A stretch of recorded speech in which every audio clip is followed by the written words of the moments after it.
Welcome back, Nintendo collectors. Alex here with another video. I hope you're well, guys. How you doing in all this snow? Oh, I fucking hate it. I really do. I absolutely hate snow. Puts an end to all of my work. I can't work in this weather, so I've been just sitting at home, playing games, getting world records. Yes, I managed to get a world record on my beloved space launcher. Finally, I've got it on video, so for all you guys to see, I'll put this at the end of the video. It's an awesome score. It's a really hard game.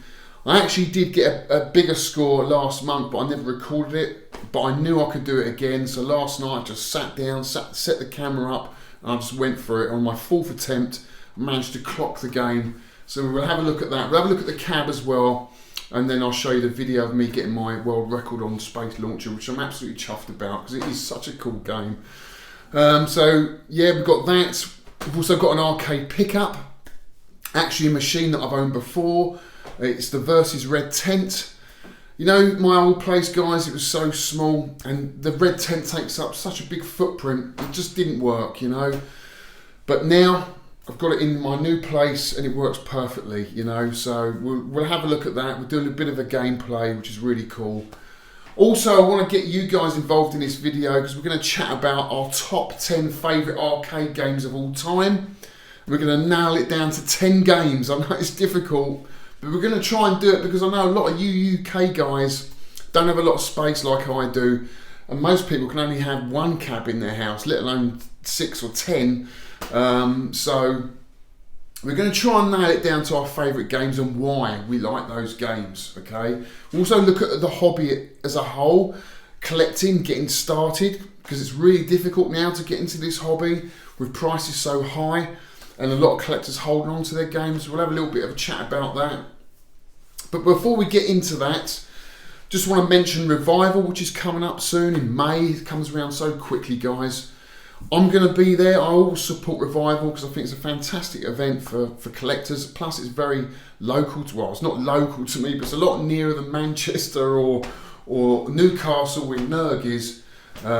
So for me, Revival is very special, and there's good reasons for that because it's when collectors come together. So you see a lot of variation, you see a lot of rare games that you don't normally see at other events.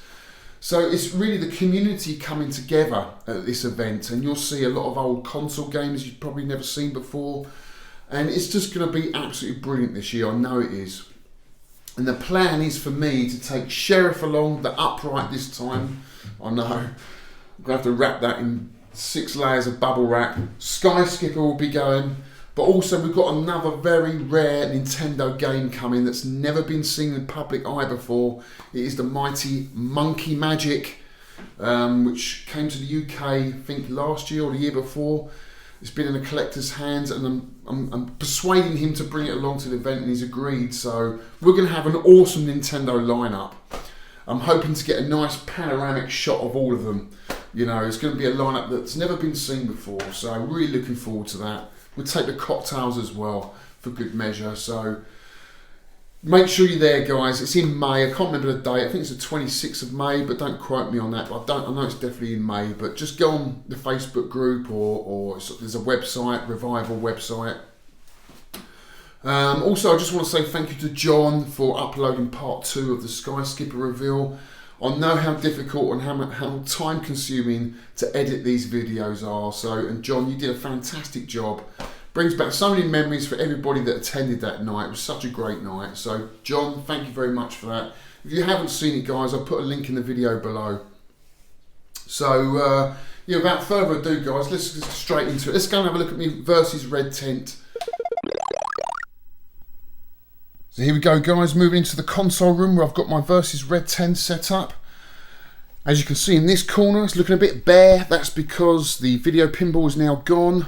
I did a straight swap with the video pinball for the Versus Red Tent, and the battle zone's gone as well. I've got plans for this corner actually to have another cocktail set up and a little desk with a couple of CRTs so I can play my Spectrum and have the Virtual Boy set up all the time.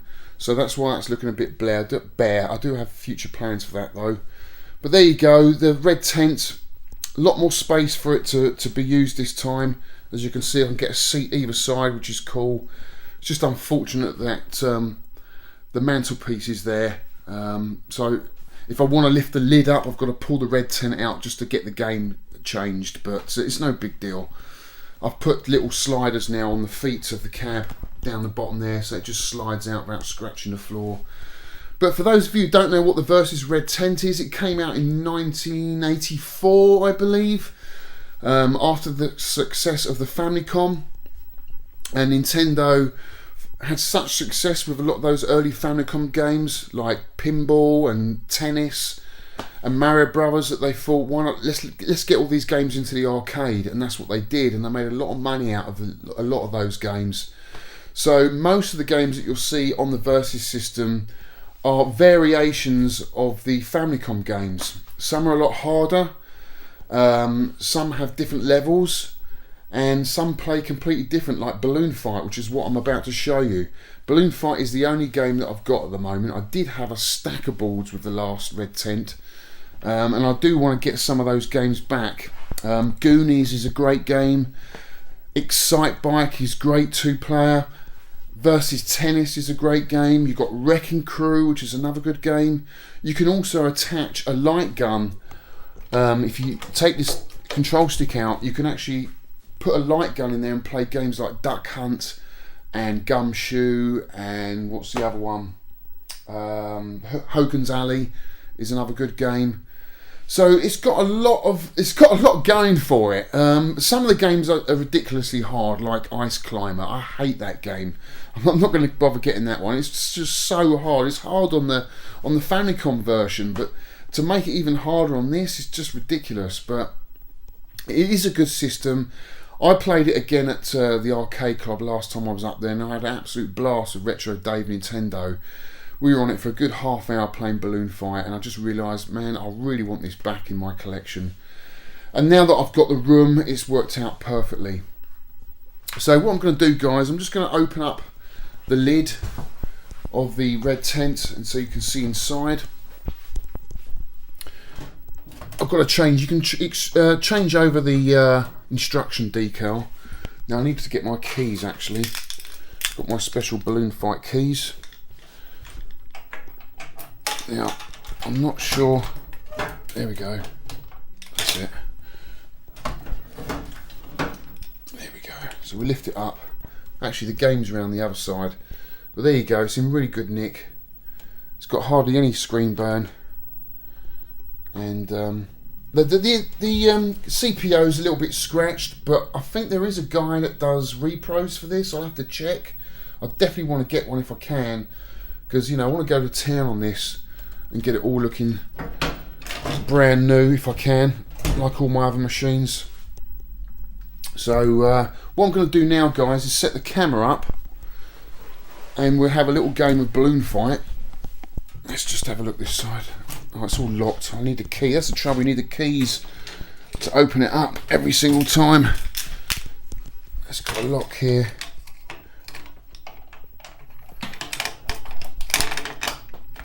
Just want to show you the board inside. There we go. And there's the board over there. So that just slides out. It's got two connections, because actually you can have two games on one board. So you can have like Excite Bike on this side and Mario Brothers on the other, which is absolutely great, So I'll be looking out for more Versus boards. If any of you guys have got any you want to sell, I'll be definitely after that. So there you go. Really chuffed with this. It's great fun when you have friends around. 2-player of any game, it's just an absolute gas. It really is. So what we're going to do, I'll set the camera up now, guys. We're going to play a little bit of Balloon Fight. Right, guys, you see that okay? So we'll just have a quick little game, just show you what Balloon Fight's like and what the difference is with the NES version.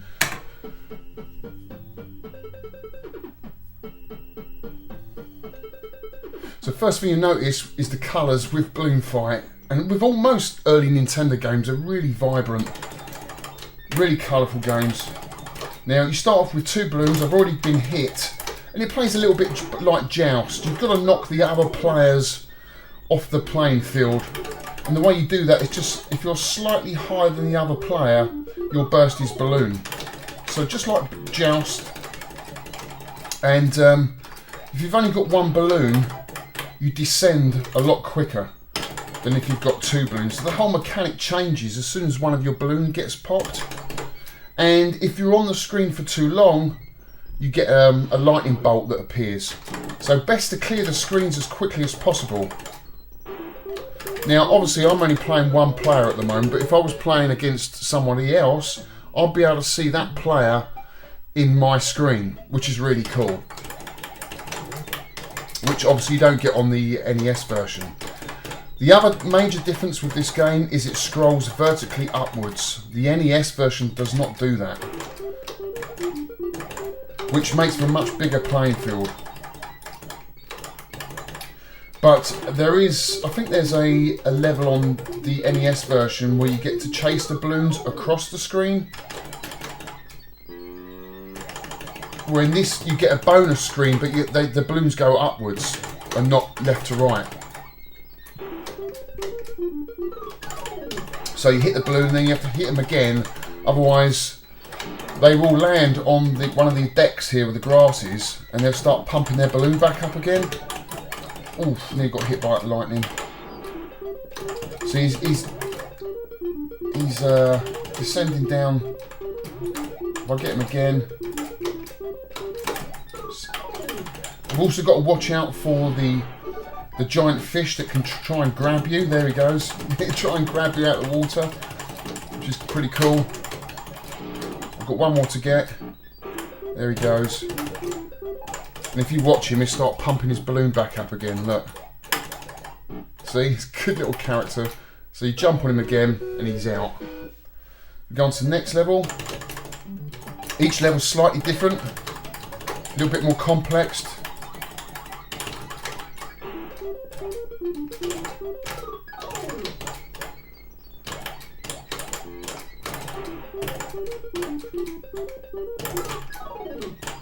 And you get points for the bubbles as well.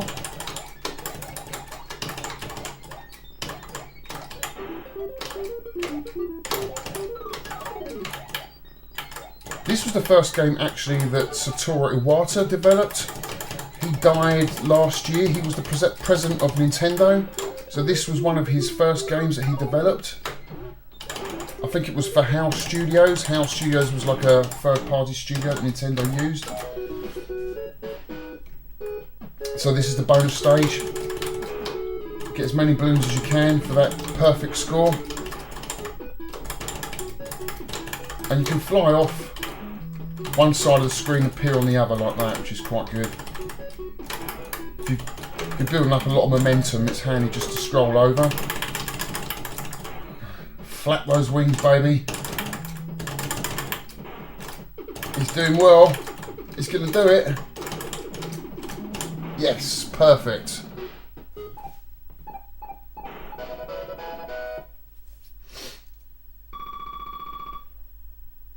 So I'll show you a couple more levels because I'm pretty good at this. I can go on for quite a long time.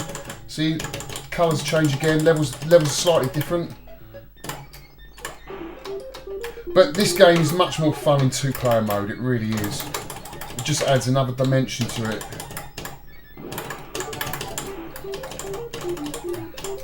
Oh! Oh, and he got eaten. Oh, he came back, got me. I want to show you the little turbines. There's these little turbines that spin round, sort of fling you off. Oh, what had him then? I love all the little oh, I got eaten by the fish. I didn't realise he was that low. We're on to the next level anyway. If you can get those 2 out really quickly at the beginning, it does help.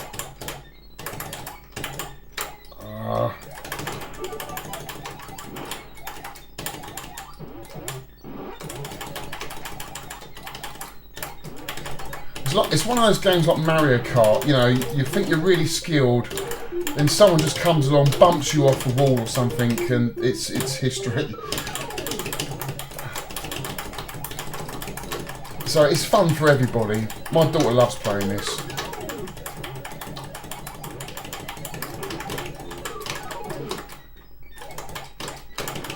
Oh, got him. There we go.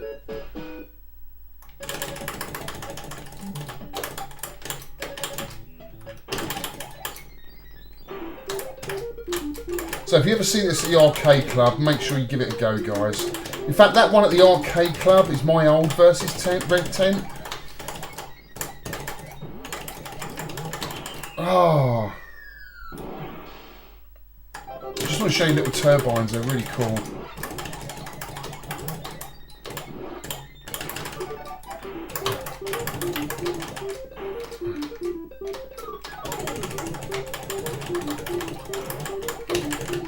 Oh! Look at his... I love how they've drawn his nose really long. I don't know what these creatures are supposed to be. They're quite funny looking. Alright, let's get him up there. Got him. What have we got now? Oh, another bonus stage. Then I think it's the turbine level. So when you're playing two-player at this stage, it's like... You've got to watch out for each other, obviously bursting their balloons, but obviously you want to beat the other player for collecting the most balloons. So you can either work together or against each other. It's quite fun.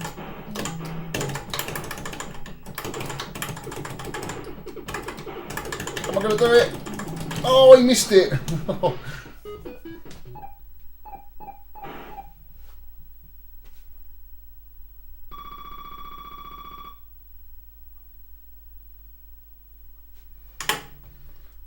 Right, I think this is the level of the turbine. There he is, look. So if I hit that, I'll go spinning off. And on later levels you get 2 or 3 of those on the same screen. It can cause absolute mayhem.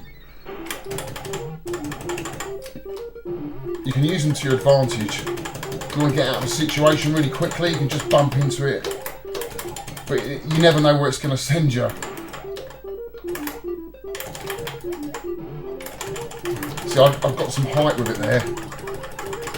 Oh!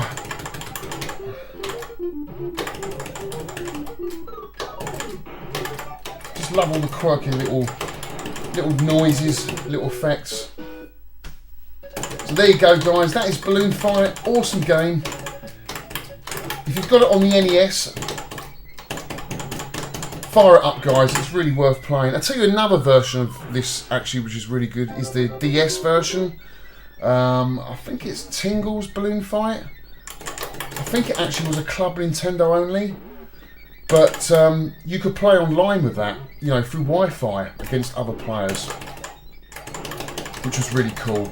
And it's quite similar to this Versus version. So there you go, guys. That's Balloon Fight. Really, really cool. Right, guys, so before I get into my top 10 favourite arcade games that I'd like to have in my collection, I'm going to ask you guys the same as well. I just want to talk about getting into the hobby, because it's so difficult now, what with prices being so high and collectors holding on to a lot of their machines. It's difficult to get the games that you remember back in the day. I mean, when I bought my first arcade machine, which was Space Invaders Part 2, must be about 10 years ago now, I won it on eBay for 300 quid. Well, those days are gone. You'd never pick up a Part 2 now for 300 quid. But stuff's still out there. You can still find stuff, you know, but you have to travel for it. You know, last year I went to France and found all those games in that old warehouse. But I mean, that was a costly trip. And those games owed me a lot of money. But, you know, I've since moved those on. You know, they weren't games that I desired, to be honest with you. They were just games that were there. Couldn't leave them there. Had to pick them up for the price, 60 quid a cab. Had to take something back with me. But it is a difficult one, because some of those games you remember, like Battlezone, for example, just didn't play as I remember them back in the day. I've got a lot of nostalgia for it. But when you get it home and you've played it for a few days, you realise the gameplay is not as good as I remember, or it's not everlasting. You know, so you have to pick cabs that A, have got a lot of nostalgia, B, too, not expensive, and C, they're a game that you're going to go back to, you know, and play over and over again. Donkey Kong is one of those games. It's one of those games that every time you go back to, not every time, but now and again you'll play it and you realise, I'm playing really well here, and you beat your last score. So you're always getting better and better, and there's room for improvement every single time. Some would argue, okay, Battlezone, you know, people can get thousands of points on that game. But it's the way you achieve the points. If there's no risk-reward element there for me, then I'm not interested. It's got to have that risk-reward element that kind of brings out the worst in us human beings, greed, because we're always going for the biggest number. We think we can do better, you know, and that's normally when we get killed. They're the sort of games that are good, you know, they test your mental ability. So they're the sort of games that I want in my collection. I also want games that are going to look good, obviously, because they're in the house now. I don't want tatty, rusty old games. But if you've got an outbuilding, you might want to pick up an old jammer cab and restore it yourself, which is what I used to do. You know, I used to restore a lot of these games because I had the space to do it. I can no longer do that now. So you can pick up a game relatively cheaply, depending on condition. You know, if it's a non-worker, they're advertising it, and you go and pick it up and you can see maybe it's just a lead that's missing out the back. Don't try and put the lead in while you're there, because obviously you want more money for it if you suddenly get it working when you're there. Just leave it, get it home, have a fiddle about with it, and then if it's working, it's a bonus. You know, you haven't got to do a repair to it. But yeah, it is difficult collecting this in this hobby, because obviously the items are so big as well. Space is a premium. So you've really got to think about not just the nostalgia aspect, but the gameplay as well. So the best thing to do when picking a game is probably go on to MAME, play it a lot on there through emulation, and just see if you like it still before you go out and pay out a lot of money. Say, for example, a game like Pac-Man, you know, if you want the dedicated Pac-Man arcade machine, you've probably got to import it from America. So you're going to have to pay 400 quid import duties on that.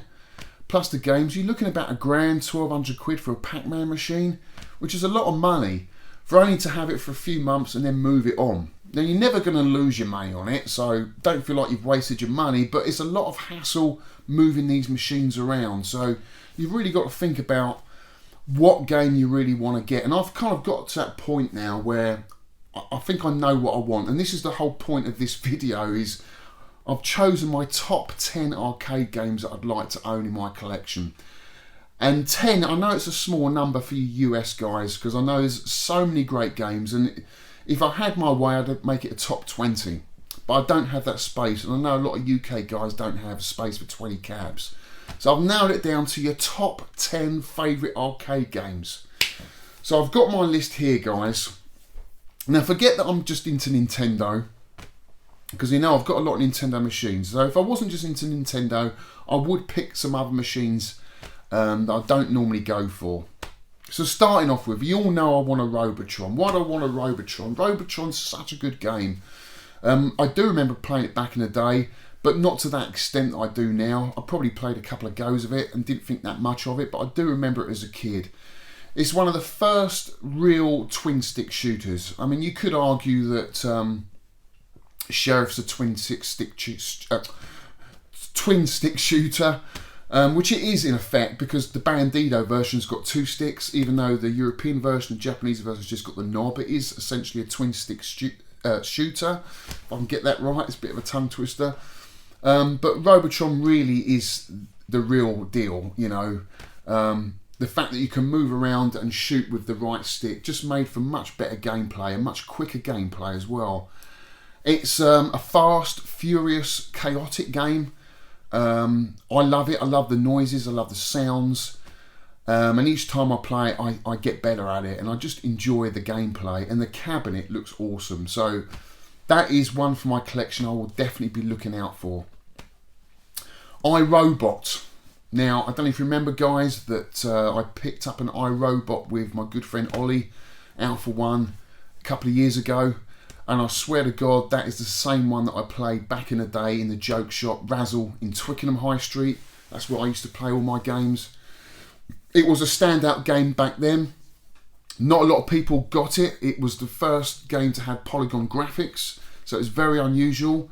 A lot of people passed it by, didn't quite get to grips with the mechanics of the game. But because it was local to me, I got to grips with it after a while, you know, and found it to be a very in-depth game. It's such a cool game, it really is. But the cabinet is really unusual. It's not the most prettiest of cabinets, I have to say. It's a bit like a Major Havoc or a Star Wars cabinet, Return of the Jedi.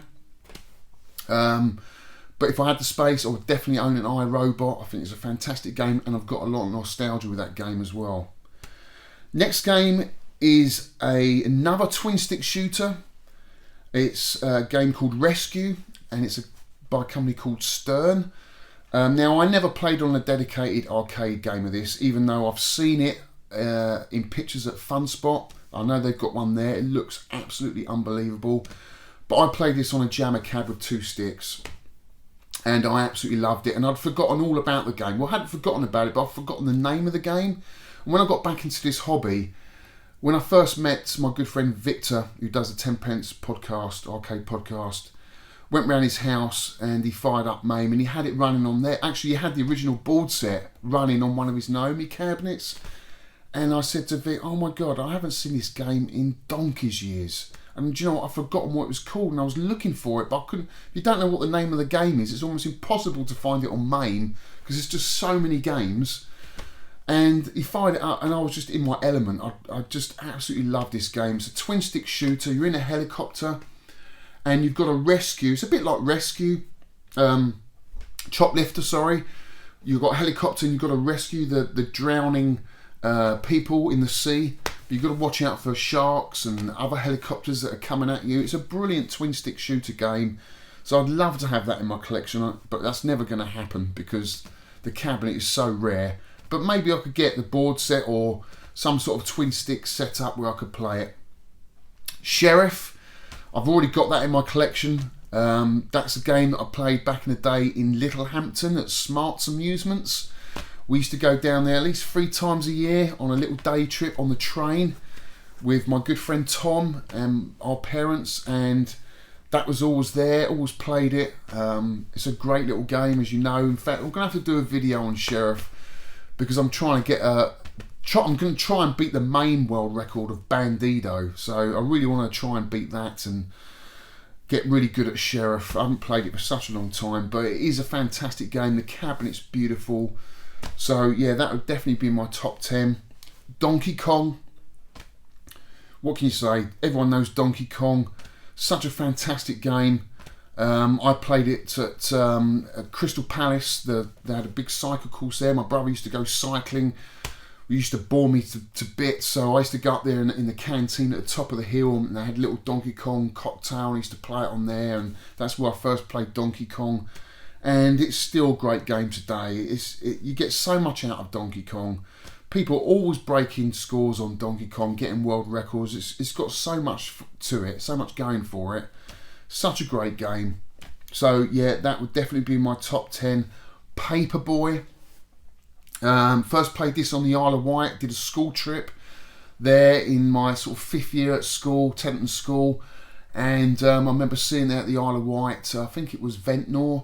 They had that there next to Gauntlet, and I played it non-stop for the whole week. Absolutely loved it. And being a paper boy as a kid, it just made sense. It just clicked with me, that game. Absolutely loved it. Beautiful cabinet. The only way to play Paperboy is on original dedicated cabinet. That's another reason why I want it. You can't play it in MAME with the handlebars. It's so cool. It really is. Donkey Kong Jr. is a game that I never played back in the day. It's a game that I've just played in the last 10 years. Absolutely love it. It's a lot slower paced than Donkey Kong. I think it's more of a thinking man's game than Donkey Kong. It's the first game that Nintendo developed completely, did all the coding for. And again, it looks great next to Donkey Kong. If you've got Donkey Kong, you've got to have Junior, because they're both excellent games. Space Invaders. I've already owned Space Invaders. I had to let that go, but again, if I had the space, I would definitely own another Space Invaders with the Braze kit, with all the games. Such an amazing game. You know, I remember when that came out, we queued up round the block. I know I've mentioned this before, but I remember it vividly. Me and my mate Tom were queuing up outside the door of the swimming pool to play this game, and the kids were all over it, you know. And we were always constantly looking around the back of the cabinet to see how they did that whole, because it's got a half mirror in there, and it gave the illusion that the game was further away. And as kids, I remember, it was like, how do they do that? It was like a magic box. It was so cool.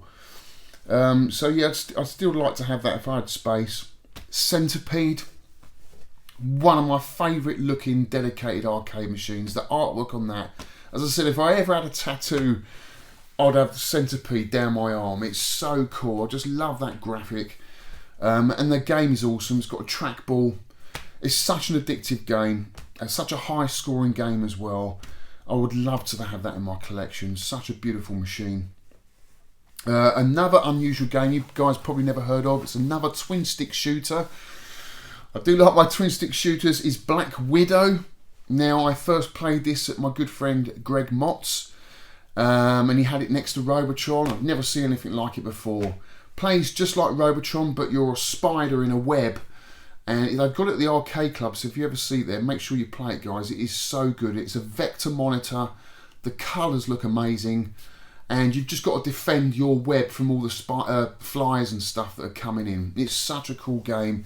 Cabinet again is absolutely beautiful, and because it's a vector monitor and a twin stick shooter, you just got to have it and play it on the actual dedicated machine. So I'd love to have that. Very unusual arcade game.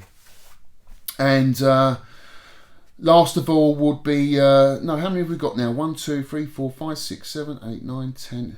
Well, I think we're on 11, are we? 1, 2, 3, 4, 5. We're on 11. Okay, well I was going to say Space Launcher is my 10th game, but it looks like I've already got 10 already. My maths is bad, guys, honestly. 1, 2, 3, 4, 5, 6, 7, 8, 9, 10. Yeah, I can't include Space Launcher. I was going to have Space Launcher as my favourite game. I can't swap out any of the others. Well, I guess I could swap out Irobot. See, I'm already swapping games around. This is the trouble with arcade collecting. We're constantly moving games around. We get a game in, we play it, we get bored, another game comes up. That's the trouble. If another game comes up, it's on your grail list, then one's got to go. You know, we've all done it. We're all constantly moving stuff around. We do it with console games. We're constantly moving our collections around. But with our games, it's a lot more difficult because they're so much bigger. But if a Space Launcher come along, the full-size upright, I would love to own that because the artwork on that is unbelievable. It's got a whole Star Wars theme going on. It's such a cool cabinet. There's not one existence. There's no pictures of one that exists. I've got the original flyer of Space Launcher. There's a picture of one on the back, so we know Nintendo made it because obviously a bezel turned up in France a couple of years ago, so we know they made it. It wasn't an unreleased game. It did go into production, but I just don't think it fared that well, and a lot of them probably got destroyed, to be honest with you. But I've got one here which you're about to see in a minute in my world record video. But there you go, guys. I mean, I guess you can, honourable mentions: Donkey Kong 3, Berserk is a great game. I used to own Berserk. Asteroids, Galaga, Space Firebird, brilliant game. Bosconian, brilliant game. Astro Blaster, which I've only recently played at Arcade Club. Awesome game with synthesized speech. Mad Planets. Oh, have you played Mad Planets? Joystick like Tron with a little spinner, and you've got a spaceship. You're getting attacked by all these planets. You just got to shoot the planets and rescue the little guy in the screen. Brilliant sound effects. Unbelievable game. Gorf. Love to own that if I had the space. Zookeeper, another amazing game, which I only recently found out about in the last 10 years. I'd love to own a Zookeeper. Rare as rocking horse shit. I think there's only 2 in the UK. So yeah, there's my top 10. I want to know what your top 10 is. You've heard my top 10. What top 10 arcade games would you have in your collection if you had the space and the money? Doesn't matter if they're 90s cabs or jammer cabs. You know, if you want 10 jammer cabs with all 10 different games on, that's fine. You can add that to the list. But I want to know what your top 10 arcade games are. Because I think this is a cool subject. Because I've been racking my brain over this for years. You know, games have come and gone, and you never know what to keep and what to get rid of. It's always a difficult situation letting cabs go, but there you go. Anyway, after all that, guys, we are now going to move on to my world record attempt at Space Launcher. We'll have a look at the cab, and you can see how I got on with that. All right, there we go. Right guys, so this is my Space Launcher cocktail, which I got my world record on the other night. This has been in my collection probably about 8 years now, and I got this off a UK VAC member. It wasn't working, it came with 2 boards, and I managed to get it going, and I've restored the whole cabinet. That means I've stripped it down to every nut and bolt and powder coated it, had the legs polished. Down here the legs are made of aluminium, they've been polished, and it's been powder coated in the original Nintendo brown colour there. Control panel's really unusual, it's got no indication of it being a space launcher here, but I know this is definitely a original one. It's got the serial number, and also it's got the original ROM set as well, because you can actually do a ROM swap with Space Fever. If you've got a colour Space Fever, if you ROM swap the EPROMs on the soundboard and on the game board, you can play Space Launcher, which is really cool. But this is an original dedicated Space Launcher cocktail.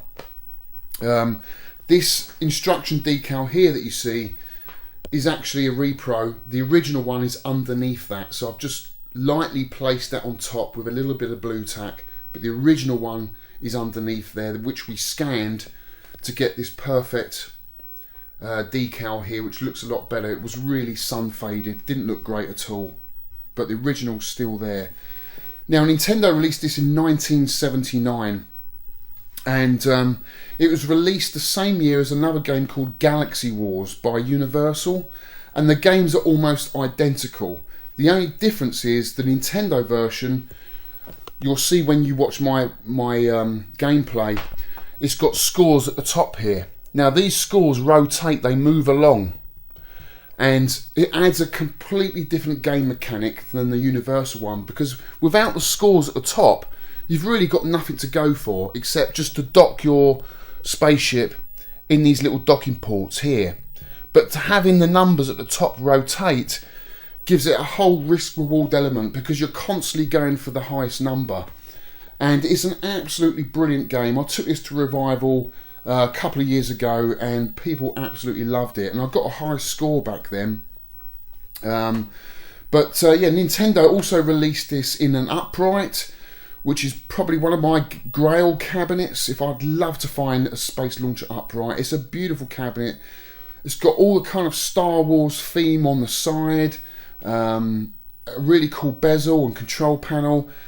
But we've never seen one. There's not one in collector's hands. There's no pictures of one. It's a little bit like the Sky Skipper scenario, but we do know Nintendo released this game, because obviously I've got the cocktail version, and a bezel actually turned up in France not long ago, about 2 years ago, so we do know that it exists, but we've just never seen a full upright. But I'd love to get that for my collection. It's such a cool game. So I'll just show you quickly inside. There's the original board set. The power supplies, the PSUs with these are really dodgy. They're really difficult to fix. I know Mark had a real problem with fixing the original one, so I've just put this switcher in there, and it's been so reliable. It just fires up every single time, and that's all I want. It's got the original board, original monitor in there, and it's good enough to play every single time. It's got the decals there on the top there, which all the Nintendo games have, and yeah, a number of spaceships, extra lives. So it's got all the original decals for Space Launcher. So what I'm going to do now, guys, is show you my world record on Space Launcher. You can see how I play it. Took me about 30 minutes. It's not that long. Got killed a couple of times early on, silly mistakes. So I do think I can get a much better score than the one I've recorded here, the one you're about to see. So anyway, have a look at this, guys, and see how it plays.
good numbers here.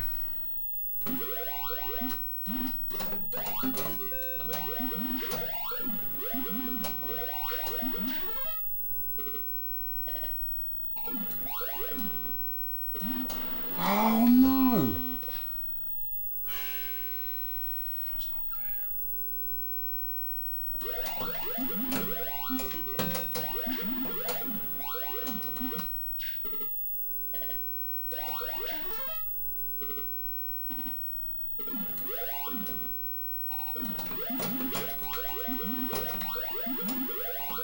Oof.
Oh.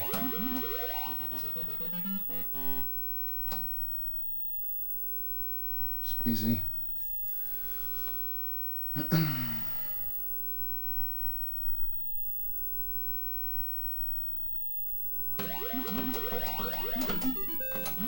Oh, that's it. I clocked it anyway. 109,000. Wow. Let's open up inside so you can see. Original board sets.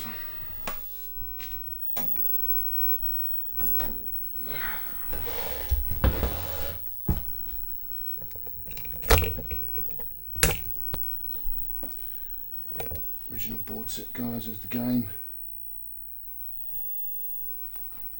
And there's the board set. If you can see from that side.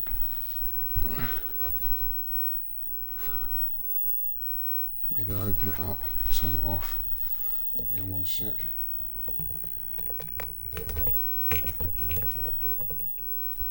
Let's just turn it off a minute so you can see.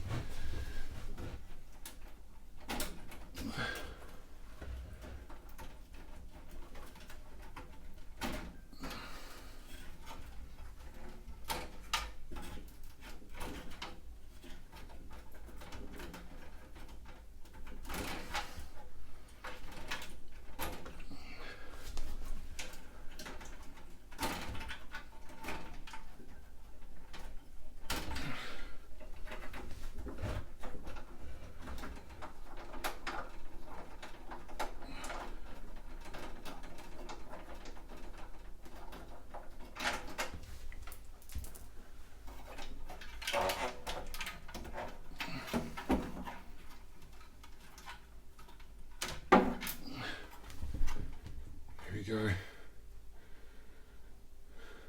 Original board set. It's got TDL on there, look. On the actual EPROMs.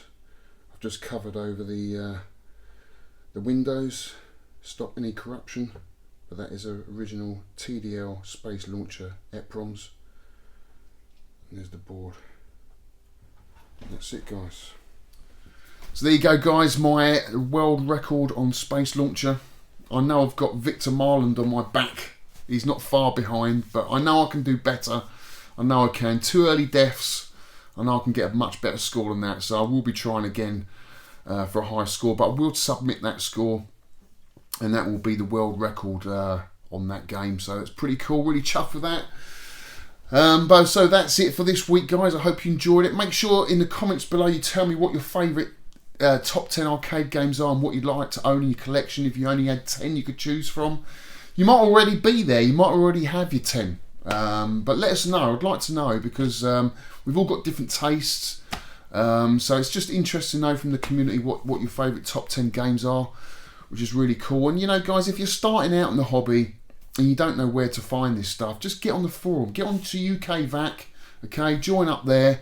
There's loads of helpful people on there, point you in the right direction in repairing games and finding them. Or I know Retro Games Party imports them from America, so go and find him. I think he's got his own Facebook page, Retro Games Party. He'll import games from America for you if you want that. But yeah, it's all doable, guys. You know, nothing's out of reach. You know, you can find it. Pac-Mans and Donkey Kongs are quite easy to pick up, to be honest with you. They made about 60 to 70,000 of the game, so it's not a rare cabinet.